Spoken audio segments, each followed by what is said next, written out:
한번 따라하겠습니다. 현재의 고난은.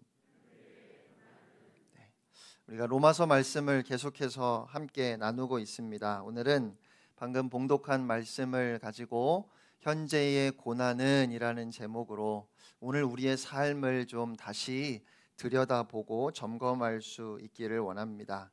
제2차 세계대전이 끝나는 과정에서 연합군에게 아주 의미 있고 중요한 두 날이 있었습니다. 한 날은 1944년에 연합군이 노르망디 해안에 상륙하던 날입니다. 이날 연합군은 결정적인 승리의 계기를 얻게 되었습니다. 이날을 가리켜서 D-Day, Decision Day, 결정의 날이라고 그렇게 부릅니다. 요즘도 이 D-Day라는 말은 많이 쓰고 있지요.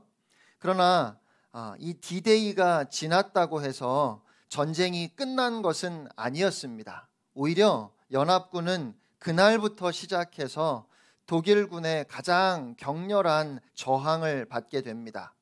그러나 결국 연합군이 독일의 수도 베를린을 점령하고 전쟁을 끝낼 수 있었습니다. 베를린을 함락시키던 날을 진정한 승리가 성취되는 날, 그래서 그날을 가리켜서 V-Day, Victory Day라고, 승리의 날이라고 그렇게 부릅니다. 신학자들은 이 노르망디 상륙의 날인 D-Day와 베를린 함락의 날인 V-Day를 예수님의 초림과 재림의 두 사건에 비유합니다. 예수님께서 이 땅에 오셔서 우리의 모든 죄를 담당하시고 십자가에서 죽으시고 부활하시던 그 순간, 예수님이 처음 이 땅에 오신 그 초림의 절정의 순간에 우리는 구원을 얻었고 승리를 확정짓게 되었습니다. 우리는 그날을 우리 신앙의 D-Day라고 부를 수 있습니다. 하지만 싸움은 아직 끝나지 않았습니다. 우리는 여전히 격렬한 어쩌면 더 심한 사탄의 저항을 받으면서 살고 있습니다. 언제 이 싸움이 끝날까요? 예수님께서 이 땅에 다시 오시는 재림의 날에 사탄은 완전히 패배하고 우리는 영원한 승리를 쟁취하게 될 것입니다. 예수님께서 재림하시는 그날을 가리켜서 우리는 V-Day라고 부를 수 있습니다. 그러면 저와 여러분이 살아가고 있는 오늘은 D-Day와 V-Day의 사이, 즉 예수님의 초림과 재림의 사이입니다.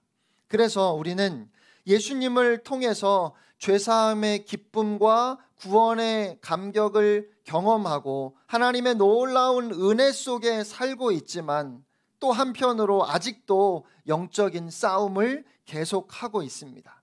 이 싸움에서 때로는 참 힘들기도 하고 아파하기도 하고 넘어지고 쓰러지기도 합니다. 심각한 고난을 경험하기도 하지요. 디모데후서 3장 12절 말씀입니다. 우리 이 말씀을 함께 읽겠습니다. 시작. 무릇 그리스도 예수 안에서 경건하게 살고자 하는 자는 박해를 받으리라. 아멘.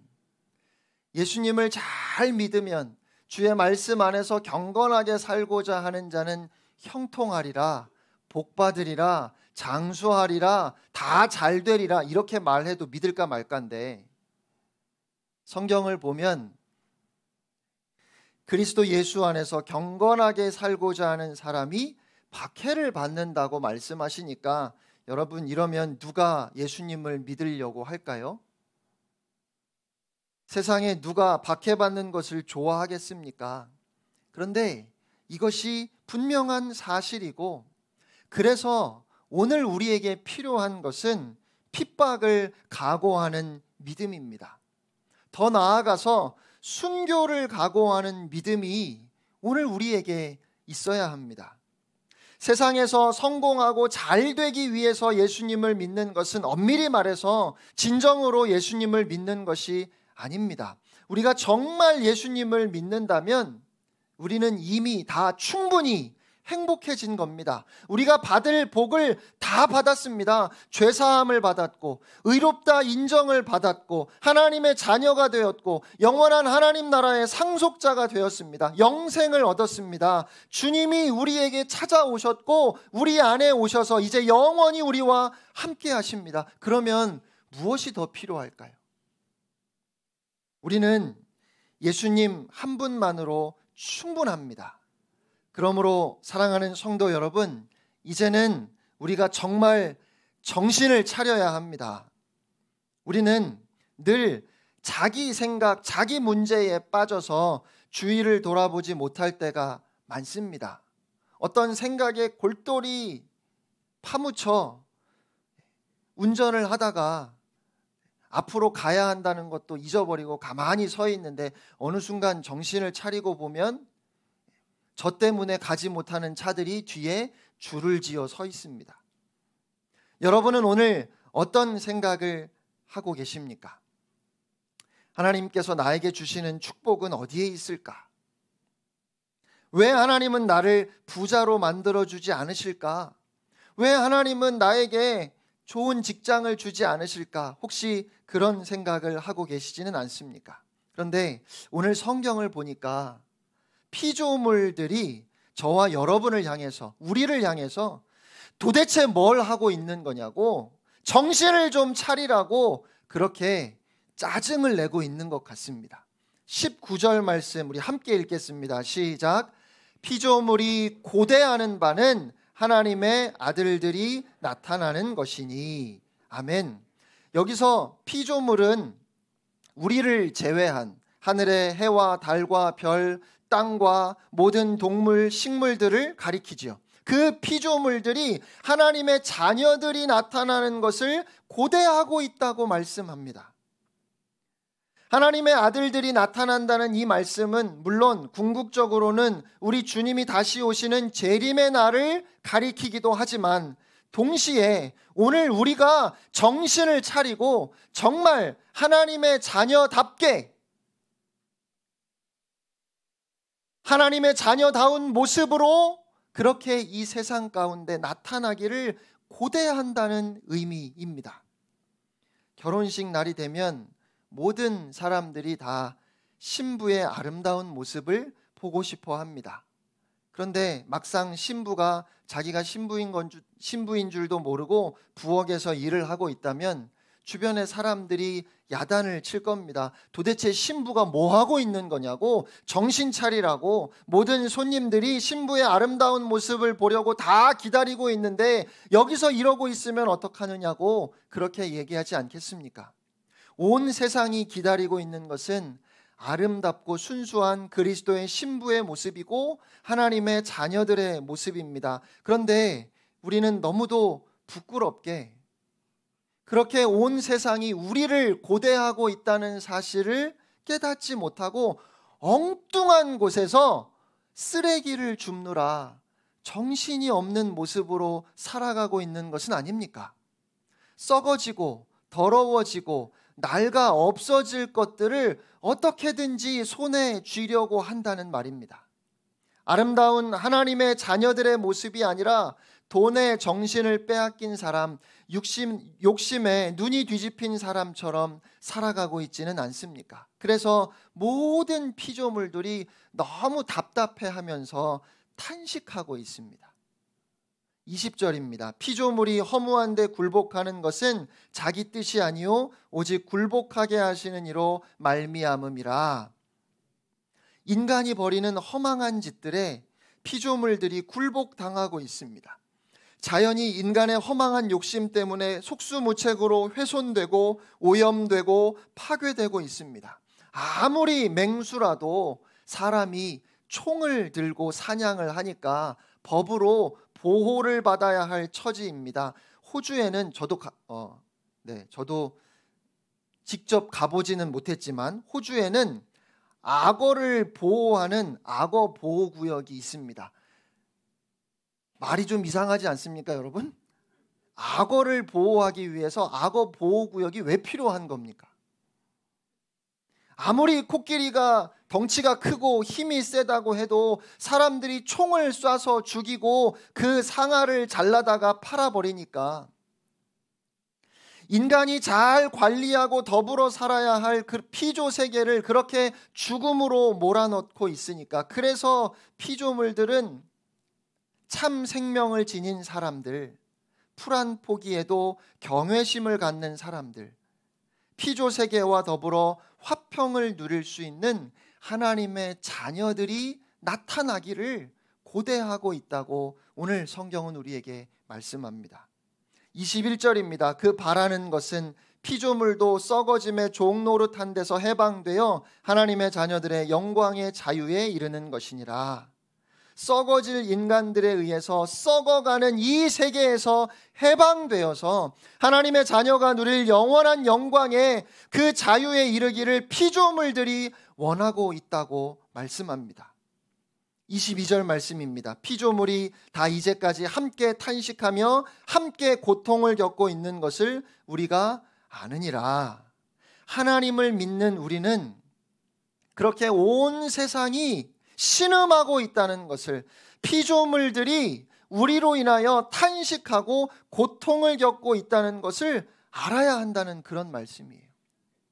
지금도 세계 곳곳에서 많은 전쟁이 있습니다.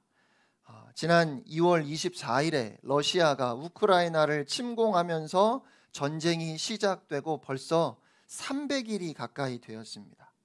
너무 많은 사람들이 다치고 생명을 잃고 삶의 터전을 잃어버렸습니다. 그런데 그뿐만 아니라 수많은 포탄과 총탄으로 우크라이나 땅은 얼마나 비명을 질렀을까요?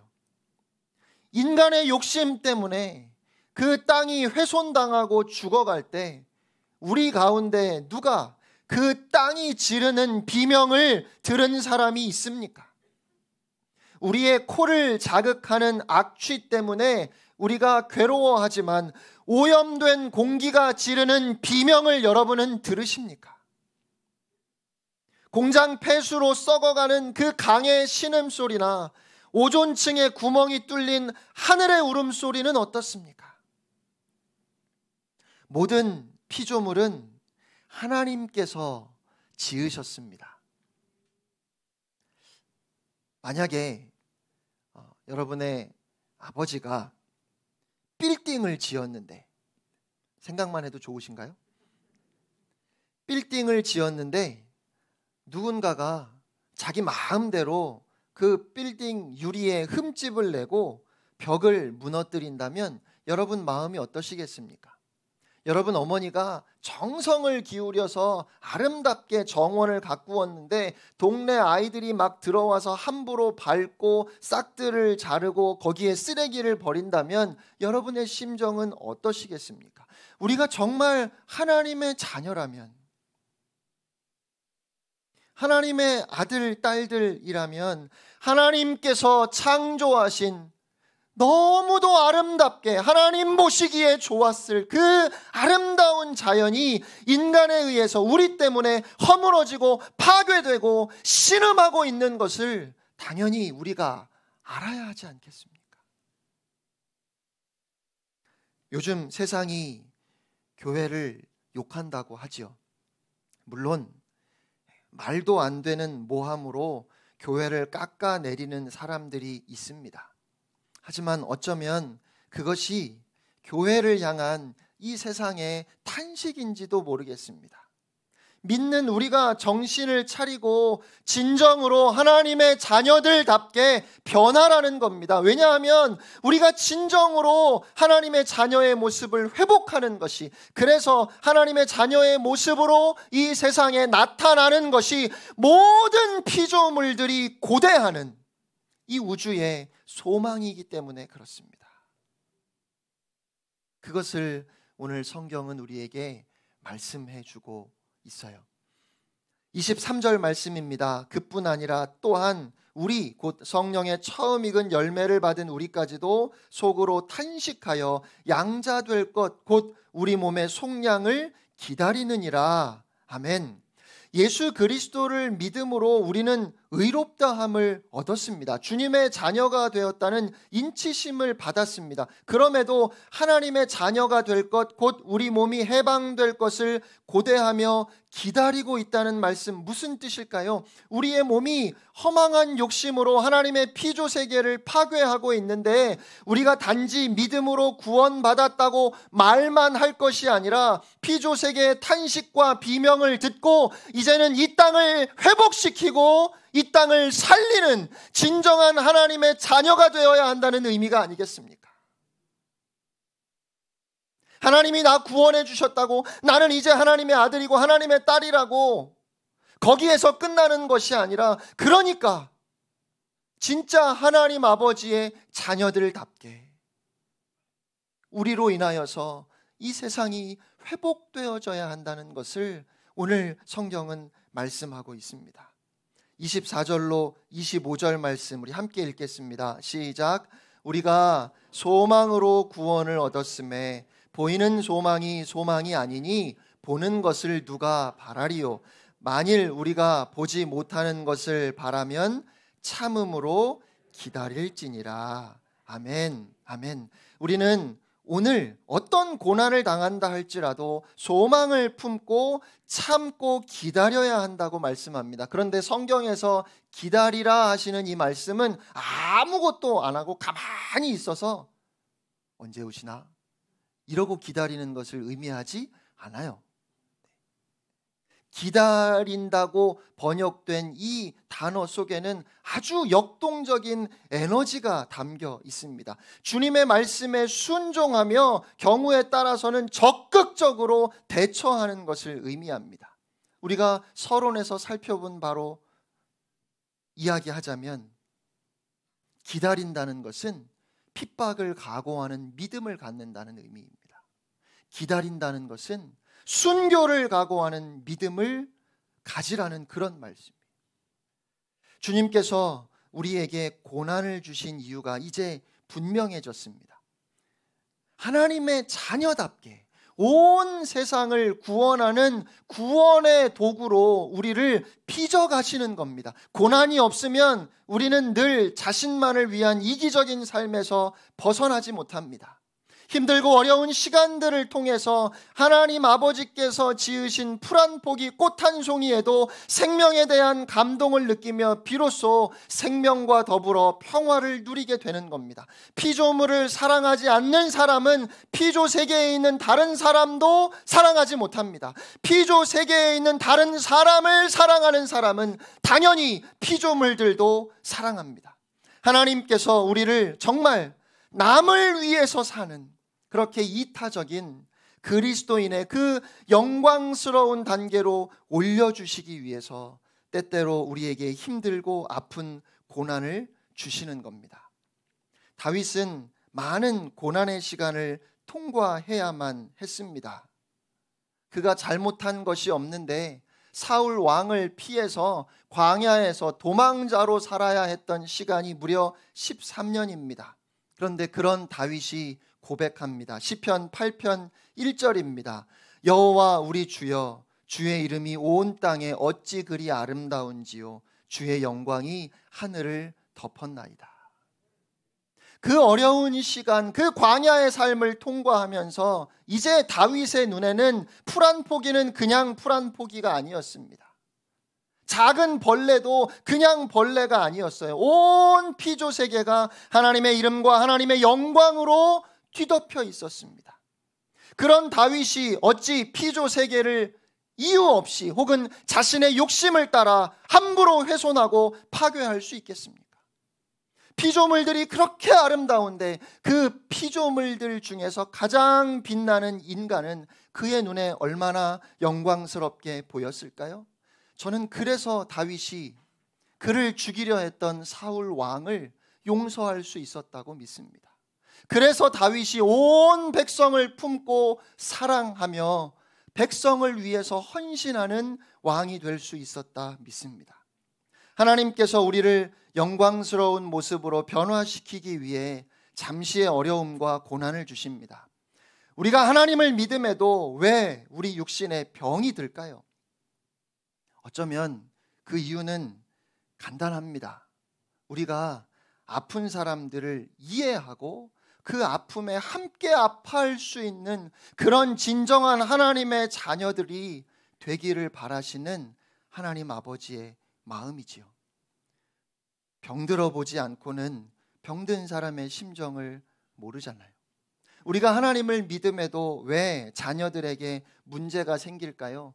내 자녀의 문제를 가지고 아파함을 통해서 문제를 가진 다른 아이들도 내 마음에 끌어안고 이들을 살려야 한다는 것을 비로소 생각할 수 있게 되기 때문입니다.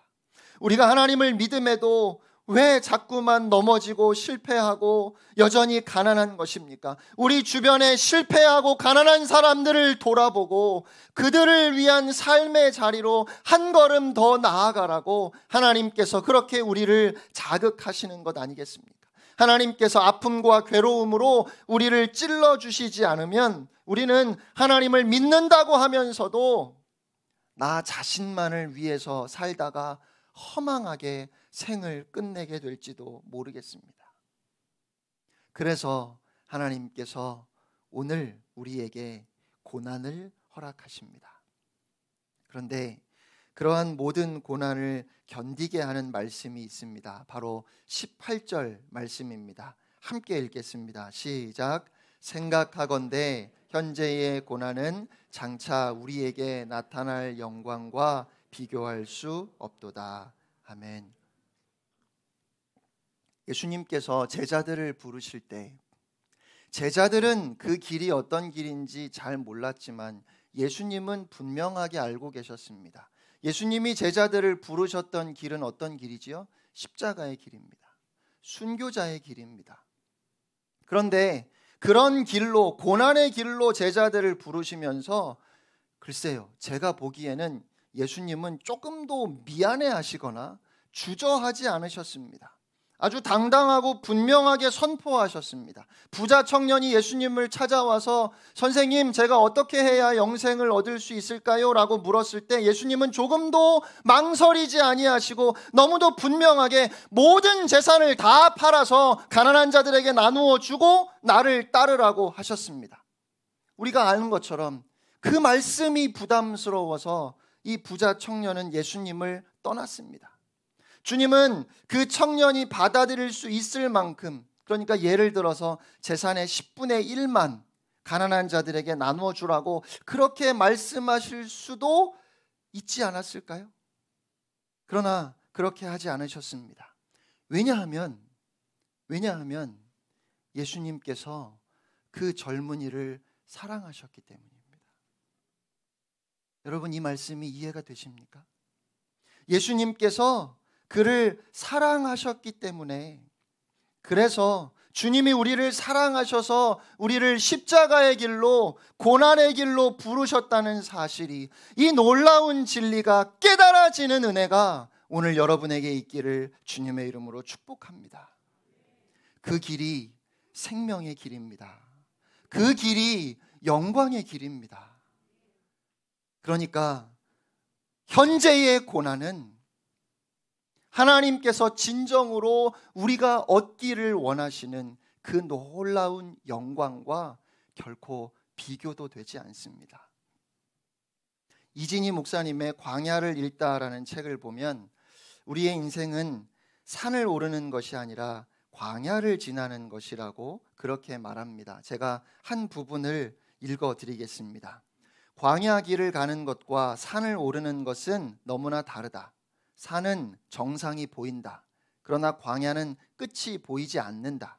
산은 어떻게 올라가야 할지, 어느 길로 올라가야 하는지 대개 정해져 있다. 그런데 광야에는 길이 없다. 산은 전체가 한눈에 들어온다. 그러나 광야는 그렇지 않다. 산은 변하지 않는다. 항상 그대로다. 그러나 사막은 변화무쌍하다. 오늘 있던 모래 언덕이 내일이면 사라진다. 없었던 산이 새로 생기기도 한다. 산을 오를 때는 혼자 가도 된다. 그러나 광야에 들어갈 때는 절대로 혼자 들어가서는 안 된다. 결혼하는 것은 산에 오르는 것이다. 그러나 결혼 생활은 광야를 통과하는 것이다. 아이를 낳는 것은 산에 오르는 것이다. 그러나 아이를 키우는 것은 광야를 통과하는 것이다. 아이를 낳는 것도 힘들지만 아이를 낳고 나서 더 힘들다. 직장에 들어가는 것은 산에 오르는 것이다. 그러나 직장 생활은 광야를 통과하는 것이다. 학위를 따고 성공하는 것은 산에 오르는 것과 같다. 그러나 그 이후로 계속해서 광야를 통과해야 한다. 광야를 산에 오르는 것처럼 살아가니 인생이 힘들고 또 너무 혼란스럽다. 저는 교회가 성장하는 것이 하나님의 축복이라고 생각했습니다. 제가 목회를 산을 오르는 것으로 이해했던 것 같습니다. 그래서 목회를 열심히 하면 할수록 마음은 더 지치고 영적으로 더 메마르고 교만과 열등감에 수없이 갈팡질팡하며 원망과 불평만 많아졌습니다. 그러면서 그것이 잘못인지도 몰랐습니다. 저는 지금도 여전히 잘 모르는 것 같습니다. 하지만 아주 조금 어렴풋이 생각하게 됩니다. 교회가 성장하고 그래서 큰 교회 담임 목사가 되기 위해서 목회하는 것은 목사가 가장 빠지기 쉬운 우상 숭배인지도 모르겠습니다.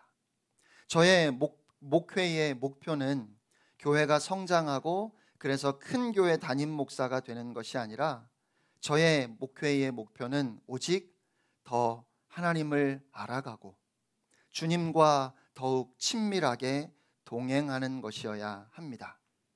사랑하는 성도 여러분, 우리는 이 땅에서 성공하기 위해 사는 것이 아닙니다. 하나님께서 약속의 땅으로 인도하실 것을 신뢰하고 기다리며 하루하루 오직 하나님의 말씀에 순종하며 광야를 걸어가는 것이 그것이 우리의 삶입니다. 지금 삶이 너무 힘들어서 좌절하고 열등감과 실패감에 사로잡혀 계십니까? 꿈을 잃어버리고 어떻게 살아야 할지 막막하십니까? 지금 내가 혹시 산을 오르는 것처럼 살고 있는 것은 아닌지 돌아보실 수 있기를 바랍니다. 우리는 광야를 걸어가는 것처럼 살아야 합니다. 광야에서는 축복을 구하지 않습니다. 은혜를 구하게 됩니다. 광야에서는 황금을 구하지 않습니다. 생수를 달라고 기도합니다. 광야에서는 내 곳간을 채워달라고 기도하는 것이 아니라 일용할 양식을 달라고 기도해야 합니다. 좋은 집이나 은금이 많아지지 않는다고 원망하거나 불평하는 것이 아니라 만나를 내려주시는 것만으로 감사합니다. 축복의 장맛비가 아니더라도 이슬 같은 은혜만으로도 감사합니다. 인생이 산을 오르는 것이 아니라 광야를 통과하는 것이라는 사실을 깨닫게 되면 우리가 왜 주님을 바라보아야 하는지, 왜 주님과 동행해야 하는지 알게 됩니다. 왜 반드시 매일 말씀을 읽고 묵상해야 하는지, 왜 교회 공동체에 꼭 속해야만 하는지 알게 됩니다. 여러분, 이 시간에 가만히 한번 생각해 보시기를 바랍니다. 여러분이 가는 곳마다 사람들이 새 생명을 얻고 있습니까? 내가 거하는 땅이 과거에는 황폐했는데 비옥하게 변한다면, 물이 변하고 식물이 변한다면, 나비와 새들이 이전보다 더 힘차게 날갯짓을 한다면, 그래서 하나님께서 지으신 피조세계의 아름다움과 평화를 내가 온 몸과 영혼으로 누리게 된다면 얼마나 멋질까요? 혹시 지금 고난을 당하고 계십니까? 현재의 고난은 장차 우리에게 나타날 영광과 비교할 수 없습니다. 이 로마서 8장 18절 말씀은 종교개혁자 존 칼뱅이 죽음을 눈앞에 두고 마지막으로 했던 말씀입니다. 고난은 지나갈 것입니다. 그리고 그 고난은 저와 여러분을, 이 세상을, 모든 피조물들을 살리는 생명의 자녀, 구원의 도구로 삼으시려는 하나님의 은총입니다. 우리가 이 사실을 잊지 않고 오직 하나님을 신뢰하며 광야 길을 걸어간다면, 그렇게 하루하루 걸어가는 우리의 삶 속에 이미 세상의 그 무엇과도 비교할 수 없는 하늘의 영광이 충만할 것입니다. 우리에게 그 영광이 약속되어 있습니다. 그러니까 그 영광을 바라보시기를 바랍니다. 그렇게 한 주간도 하나님의 자녀답게 살아가는 여러분 모두가 되시기를 주의 이름으로 축원합니다. 우리 함께 결단 찬양 부르고 기도하겠습니다.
이제 아무 걱정하지 마. 내가 널 붙들어 주리.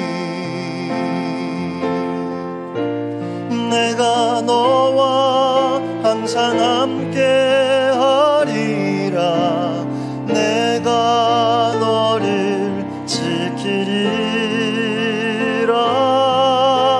실망치 말고 나를 보아라. 나는 너의 하나님이라. 우리 다시 한번 찬양합니다. 왜 슬퍼하느냐.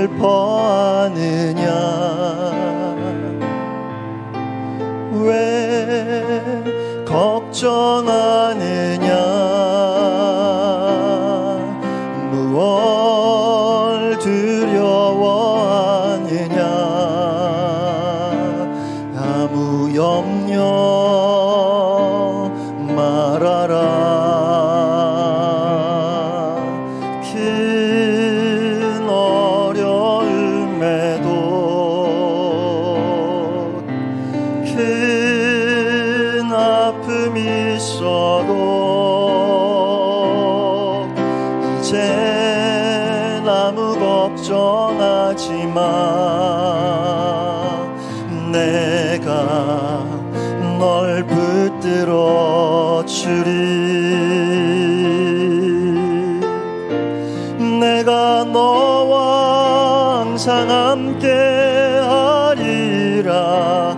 내가 너를 지키리라.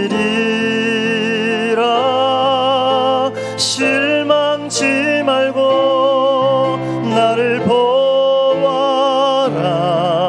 나는 너의 하나님. 내가 너와 항상 함께 하리라. 내가 너와 항상 함께 하리라. 내가 너를 지키리라. 실망치 말고 나를 보아라. 나는 너의 하나님이라. 실망치 말고 실망치 말고 나를 보아라. 나는 너의 하나님이라.